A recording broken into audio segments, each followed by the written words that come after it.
Praja Shanti party అధ్యక్షుడు KA Paul ఎన్నికల ప్రచారంలో భాగంగా గాజువాకలో మీడియా సమావేశం ఏర్పాటు చేశారు. కేఏ పాల్ మాట్లాడుతూ స్టీల్ ప్లాంట్ ప్రైవేట్ పరం కాకుండా నేను ఆర్డర్ తీసుకొచ్చిన ఘనత తందన్నారు. అందుకు గాను ప్రజలందరూ ఓటు వేసి గెలిపించాలని కోరారు. నన్ను గెలిపిస్తే ఉద్యోగ అవకాశాలు మరియు మెరుగైన వైద్యం అందిస్తానన్నారు. ఇప్పుడు నా నాయకులు దోచుకోవడం తప్ప చేసేదేమీ లేదని కేఏ పాల్ అన్నారు. కూటమి ఎంపీ అభ్యర్థి భారత్ గీతం యూనివర్సిటీ ద్వారా ఎంత దోచుకుంటున్నాడో మీకు తెలుసా అని ఆయన అన్నారు. కాలేజ్ ఫీజులు కట్టలేక విద్యార్థులు ఆత్మహత్యలు చేసుకుంటున్నారని ఆయన తెలిపారు.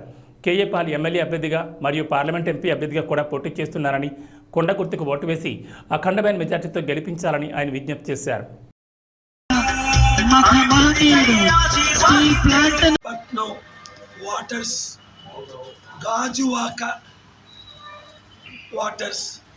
ఒక నిర్ణయానికి వచ్చేసారు. పాలు రావాలి, పాలన మారాలి. ఈ రాయలసీమ నుంచి వచ్చి మన ప్రాంతాన్ని దోచుకొని బీజేపీకి బి బాబు జే జగన్ పవన్ బానిసలైన వీళ్ళని, వాళ్ళ అభ్యర్థుల్ని తెలుగుదేశం బీజేపీ భారత్, బొత్స ఝాన్సీ వైసీపీ,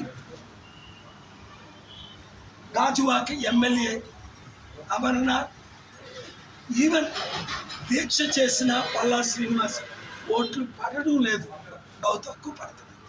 కారణం ఏంటంటే మెయిన్ రీజన్ స్టీల్ ప్లాంట్ని తెలుగుదేశం వాళ్ళు, కాంగ్రెస్ వాళ్ళు, బీజేపీ వాళ్ళు, వైసీపీ వాళ్ళు 15,000 ఎకరాలు అమ్మారు.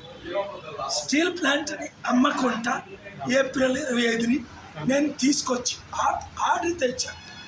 వాళ్ళకు వార్నింగ్ ఇచ్చాను, పేపర్లు చించేసి నన్ను కానీ గెలిపించకపోతే జూన్ 19ని స్టీల్ ప్లాంట్ ఉండదు.